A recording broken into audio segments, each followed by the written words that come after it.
Hi viewers, welcome back to Aayudham Arivom. The OG is back. All time high. எப்பயுமே உங்க மனசுல உங்களுக்கு ஒரு கேள்வியா இருக்கக்கூடிய காவேரி இன்ஜின் அப்டேட்டை பத்தி தான் இன்னைக்கான காணொலியில நாம பார்க்க போறோம்.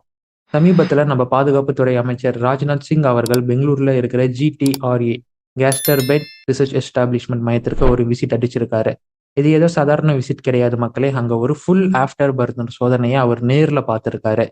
எஸ், நீங்க கேட்டது உண்மைதான். ஆஃப்டர் பர்னர் வெட் ட்ரஸ்ட்டை ப்ரொடியூஸ் பண்ணக்கூடிய அந்த ஆஃப்டர் பர்னர் சோதனையை தான் அவர் நேரில் பார்த்திருக்காரு. அவருடைய விசிட்டுக்கு பிறகு பிரஸ் மீட்ல கொடுக்கும்போது ஒரு மிகப்பெரிய குண்டை போடுறாரு. இன்னும் 5 ல இருந்து 7 வருஷத்துக்குள்ள நம்மளுடைய இன்ஜின், நமக்கான இன்ஜின் நம்ம உருவாக்கிடுவோம். இது உலக அரங்குல பயங்கரமா எதிரொலிக்குது. ஏன் திடீர்னு இந்தியா இந்த வேகம் காட்டுறாங்க? காவேரி இன்ஜின் இப்ப எந்த நிலைமையில இருக்கு? பிரான்ஸோட சாஃப்ரான் மற்றும் இங்கிலாந்தோட ரோசஸ் நடுவுல என்ன குழப்பங்கள் இருக்கு அப்படிங்கிறத இன்னைக்கு நம்ம தெளிவா பார்க்க போறோம். ஸோ இந்த வீடியோவை பல கோணங்கள்ல காவேரி இன்ஜினை வச்சு நம்ம கொண்டு போக போறோம். வீடியோவை ஸ்கிப் பண்ணாம முழுசா பார்த்து கேளுங்க. நீங்கள் பார்த்து கொண்டிருப்பது ஆயுதம் அறிவோம். ஆயுதம் அறிவோம் டிஃபென்ஸ் அப்படிங்கிற நம்ம தமிழ் டிஃபென்ஸ் நியூஸ் சேனலை சப்ஸ்கிரைப் பண்ணிட்டு வாங்க மக்களே. Let's dive into it.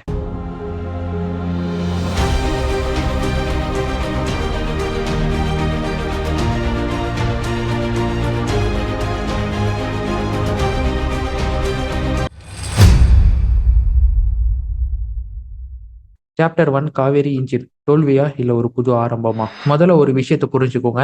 1980களில் Kaveri engine project அப்படிங்கிறது இந்தியாவால் கிக் ஆஃப் செய்யப்பட்டது. குறிப்பா தேஜஸ் போர் விமானத்தை பவர் பண்ணக்கூடிய ப்ராஜெக்டாக இது வந்தது. ஆனா 2008ல் இது வேலைக்காகாது அப்படின்னு இதை கைவிட்டாங்க நம்ம இந்திய அரசாங்கம். இதற்கான ஃபண்டிங் கம்ப்ளீட்டா நிறுத்தப்பட்டது. ஆனா இப்ப GTRA ஒரு பயங்கரமான ரீஎன்ட்ரியை கொடுத்திருக்காங்க. ரீஎன்ட்ரி 2 வேரியன்ட்ல இருக்கு. எஸ், ஒன்று நம்ம எல்லாருக்குமே தெரிஞ்ச காவேரி ட்ரை வேரியன்ட் KDE அப்படின்னு அழைக்கக்கூடியது. இன்னொன்று காவேரி ஆஃப்டர் பர்னர். நம்ம சேனலை பார்க்காதவங்களுக்கு இல்ல காவேரி இன்ஜினை பத்தி தெரியாதவங்களுக்கு சிம்பிளா சொல்லணும்னா, காவேரி ட்ரை இன்ஜின் அதாவது KDE அப்படின்னு சொல்லக்கூடியது 49ல இருந்து 51 கிலோ நியூட்டன் ட்ரஸ்ட்டை தரக்கூடிய இன்ஜினாக அது இருக்கு. இதோடைய ஸ்பெஷாலிட்டி என்னன்னா, நம்ம கதக் ஸ்டெல்த் ட்ரோன்னு சொல்றோம் இல்லையா, உருவாகிட்டு இருக்கு. அதை பவர் பண்ணக்கூடிய இன்ஜினாக இதை நம்ம டெவலப் பண்ணிட்டு இருக்கிறோம். இதோடைய சர்டிபிகேஷன் இந்த வருஷ இறுதிக்குள்ள முடியும் அப்படின்னு ஆவலாக எதிர்பார்க்கப்படுது. அடுத்து காவேரி ஆஃப்டர் பர்னர். நம்ம ராஜ்நாத் சிங் அடிச்ச GTRA விசிட்ல இந்த சோதனையை தான் அவர் நேர்ல பார்த்திருக்காரு. Which is very massive one. KDE வரைக்கும் என்ன நம்ம டெவலப் பண்ண முடியும், அதுல நாங்க ஃபோக்கஸ் பண்ணிட்டு இருக்கிறோம் அப்படின்னு சொல்லப்பட்ட நிலையில திடீர்னு காவேரியோடைய ஆஃப்டர் பர்னர் இன்ஜின் சோதனை வெற்றிகரமா நடத்தப்பட்டிருக்கு. அதை நம்ம டிஃபென்ஸ் மினிஸ்டர் ராஜ்நாத் சிங்கே நேர்ல பார்த்து விட்னஸாக இருந்திருக்காரு. இதுல ரொம்ப ஹைலைட்டா பார்க்க வேண்டியது இது கொடுக்கக்கூடிய ட்ரஸ்ட் அவுட்புட். எஸ், சுமார் 73ல இருந்து 80 கிலோ நியூட்ரன் ட்ரஸ்டை இது தருது அப்படின்னு கால்குலேட் செய்யப்பட்டிருக்கு மை டியர் ஃப்ரெண்ட்ஸ். இங்க தான் ஒரு கனெக்டிங் பாயிண்ட்டை நம்ம பார்த்தே ஆக வேண்டியதாக இருக்கு. இப்போ நம்ம தேஜஸ் மார்க் 1A இருக்கிற அமெரிக்காவுடைய GEF404 இன்ஜின் எவ்வளவு ட்ரஸ்ட் தருதுன்னு நீங்க நினைக்கிறீங்க? 78.7 கிலோ நியூட்டன் ட்ரஸ்ட்டை தான் தருது. அப்படின்னா இப்ப காவேரி இன்ஜின் அமெரிக்க இன்ஜினுக்கு சரிசமமா வந்து நிக்குதா? எஸ், சந்தேகமே இல்லை. ஆனா ஒரு சிக்கல் அப்படிங்கிறது இன்னும் இருக்கு. காவேரி இன்ஜின் அமெரிக்காவின் GEF404 இன்ஜினை விடவும் எடை கொஞ்சம் அதிகம். இதனால ட்ரஸ்ட் டு வெயிட் ரேஷியோ அப்படிங்கிறது மேட்ச் ஆகாம இருந்தது. பட் அதை சரி செய்யறதுக்கு தான் இப்ப சிங்கிள் கிறிஸ்டல் டர்பைன் பிளேட் டெக்னாலஜியை நாம இம்ப்ளிமெண்ட் பண்ணியிருக்கிறோம். நம்ம கத்துக்க போறோம், சாஃப்ரனுடன் சேர்ந்து அதை நம்ம தெரிஞ்சுக்க போறோம் அப்படின்னு சொல்லிட்டு இருந்தப்ப அந்த டெக்னாலஜியை இன்கார்பரேட் பண்ணி சோதனையை நம்ம செஞ்சு முடிச்சிருக்கோம் மை டியர் ஃப்ரெண்ட்ஸ். குறிப்பா இன்ஜின் டெக்னாலஜில இந்தியா தற்சார்பு அடையணும்னா இந்த சிங்கிள் கிறிஸ்டல் டர்பைன் பிளேட் டெக்னாலஜில இந்தியா மாஸ்டர் ஆகணும். அதை அடைஞ்சிட்டாங்க அப்படிங்கிறது தான் இந்த செய்தி நமக்கு சொல்ல வருது. ஒரு உலகத்தை ஒரே ஒரு கிறிஸ்டலா மாத்துறது தான் இந்த சிங்கிள் கிறிஸ்டல் டர்பைன் டெக்னாலஜி அப்படின்னு சொல்லக்கூடியது. ஆனா இது மட்டும் இல்லாம ஹாலோ ரீஹீட் அப்படிங்கிற முறையில தேஜஸ்ல இந்த இன்ஜினை பொருத்தி சோதனையும் செய்ய நம்ம GTRA ஆயுதமாகிட்டு வராங்க. Chapter 2, Safran versus Rolls Royce. இப்போதான் நம்ம நிஜமான ஒரு கேம் பிளேக்கே வரோம். அதாவது இந்தியாவின் 5ஆம் தலைமுறை போர் விமானமான AMCOவுக்கு தேவைப்படக்கூடிய இன்ஜின் பவர் 110 கிலோ நியூட்டன்ல இருந்து 125 கிலோ நியூட்டன் ட்ரஸ்ட். இந்த இன்ஜினுக்காக நாம பிரான்சின் சாஃப்ரான் மற்றும் இங்கிலாந்தின் ரோல்ஸ் ராய்ஸ் அணுகணும். அதுல நம்ம சாஃப்ரானை ஓகேவா பார்ட்னராக சூஸ் பண்ணோம். பட் ஸ்டில் ரோல்ஸ் ராய்ஸ் அவங்களுடைய காம்படிஷனை கொடுத்துக்கிட்டே இருக்கிறாங்க. இன்னும் ஒரு படி மேல போய் சொல்றேன்னா, சாஃப்ரானுக்கு ஈடாக ரோல்ஸ் ராய்ஸ் மல்லு கட்டிக்கிட்டு நிக்கிறாங்க. சாஃப்ரானின் தந்திரம் என்ன? நாங்க 100% TOT உங்களுக்கு தரோம். இன்ஜினோடைய IPR இன்டெலெக்சுவல் ப்ராப்பர்ட்டி ரைட்ஸ் அப்படிங்கிறது முழுசா உங்களுக்கே தரோம்னு சொல்றாங்க. இது மூலியமா பிரான்சின் தலையீடு இல்லாம வருங்காலத்துல இந்த இன்ஜின் கொண்ட போர் விமானத்தை நாம எந்த நாடுகளுக்கு வேணாலும் ஏற்றுமதி பண்ண முடியும். ஏற்றுமதியில் இது மிகப்பெரிய இம்பாக்டை கொடுக்கும். ஆனா இவங்க கொடுக்கக்கூடிய இன்ஜின் உருவாக்கி தரேன்னு சொல்ற இன்ஜின் M88 உடைய அப்கிரேடட் வேரியன்ட் தான். கிளீன் ஷீட் இன்ஜின் அப்படிங்கிறது இல்ல.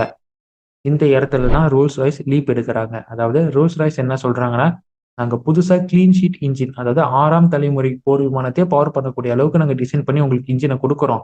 குறிப்பா F-35 விமானத்துல யூஸ் பண்ணக்கூடிய இந்த டெக்னாலஜியை உங்களுக்கு உருவாக்கி தரக்கூடிய இன்ஜினை நாங்க இன்கார்பரேட் பண்ண விரும்புறோம்.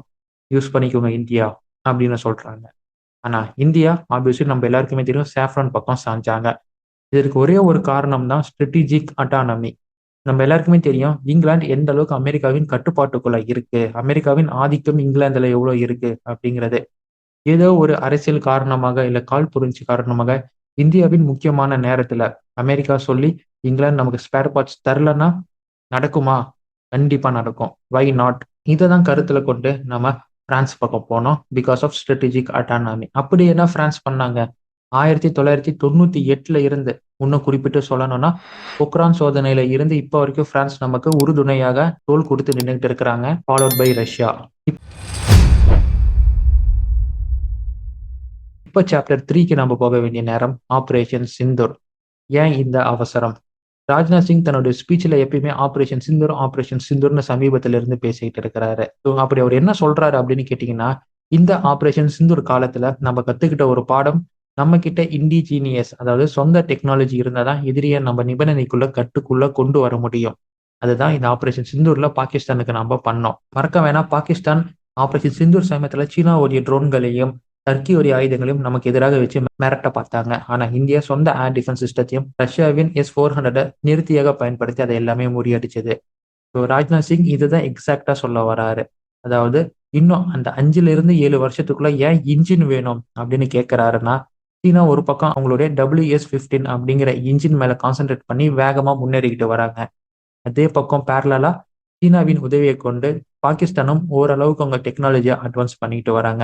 ஒரு 10 வருஷம் கழிச்சு இவங்கெல்லாம் WS-15 ஒரு பக்கம் சைனா டெக்னாலஜி கொண்டு பாகிஸ்தான் அட்வான்ஸ்ல இருக்கும் போதே நம்ம வெளிநாட்டுகளை நம்பி நம்மளுடைய போர் விமானத்திற்கான இன்ஜின்ல உட்காந்துக்கிட்டு இருந்தாங்கன்னா சுத்தமா போர் நேரங்களை ஈடுபடாது அப்படின்னு உணர்ந்த காரணத்தினாலதான் இப்ப எனக்கு மினிமம் 5 மேக்சிமம் 7 வருஷத்துக்குள்ள இந்த இன்ஜினை நீங்க ரெடி பண்ணி கொடுக்கணும். அப்படி இல்லைன்னா கம்ப்ளீட்டா காவேரி ப்ரோக்ராம் அப்படிங்கிறது மூடப்படும் அப்படிங்கிறது தான் இப்ப இவரு சொன்ன ஒரு செய்தியாக இருக்கு.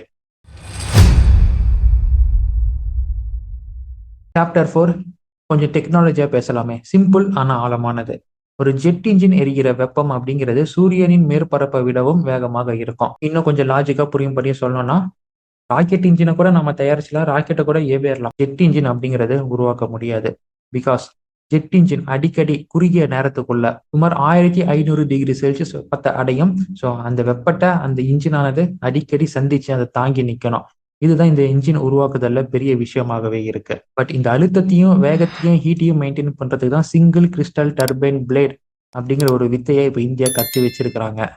ஆனா இது மட்டும் பத்தாது. இந்த ஹீட்டையும் தாங்க தான் செராமிக் மேட்ரிக்ஸ் காம்போசிட்ஸ் மற்றும் ஹை டெம்பரேச்சர் காம்போசிட்ஸ் அப்படிங்கிற சில காம்போசிட் மெட்டீரியல்களை இந்தியா தயாரிக்க ஆரம்பிச்சிருக்காங்க இந்தியாவிலேயே. இது கூடவே FADECன்னு சொல்லக்கூடிய full authority digital engine control அப்படிங்கிற ஒரு கம்ப்யூட்டர் சிஸ்டத்தையும் இந்தியா சொந்தமா உருவாக்குறதுல இப்போ வெற்றி அடைஞ்சிருக்காங்க. இது என்ன FADEC? இதுதான் இன்ஜினோடைய மூளையா இருந்து செயல் பண்ணக்கூடியது. பட்டன் அழுத்தினோன்னா இன்ஜின் ஆகுது, ஒரு கிக் கொடுத்தோன்னா ஆஃப்டர் பர்னர் புஷ் ஆகுது. இதெல்லாம் எப்படி நடக்குது? ஃபேடக் மூலியமாக தான். இது நம்ம கிட்ட இருந்தாதான் எதிர்காலத்துல நம்ம தயாரிக்க போற 6ஆம் தலைமுறை இன்ஜின்களுக்கும் நாம ஈஸியா பவர் அப் பண்ண முடியும், அந்த இதை கண்ட்ரோல் பண்ண முடியும்.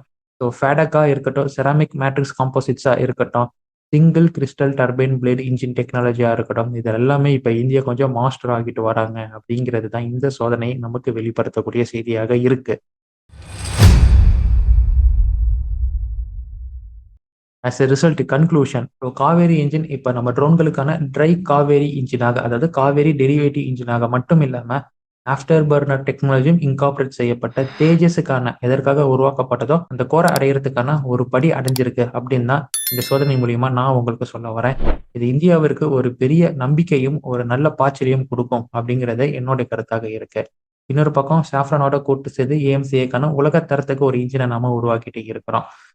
இது வெறும் இன்ஜின் அப்படிங்கிறது மட்டும் கிடையாது மக்களே. இது இந்தியாவின் வான்வெளி இறையாண்மை. ராஜ்நாத் சிங் கொடுத்த இந்த 7 வருஷ டெட்லைனுக்குள்ள நம்ம விஞ்ஞானிகள் இந்த இன்ஜினை செஞ்சு முடிப்பாங்களா?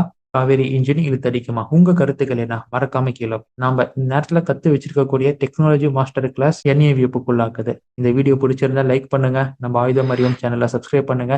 இன்னும் அதிரடியான defence news and defence analysis இந்த சேனல்ல நீங்க பார்த்து என்ஜாய் பண்ணுங்க. Until it's signing off from ஆயுதம் அறிவோம் and stay tuned for next video my dear friends. நன்றி, வணக்கம்.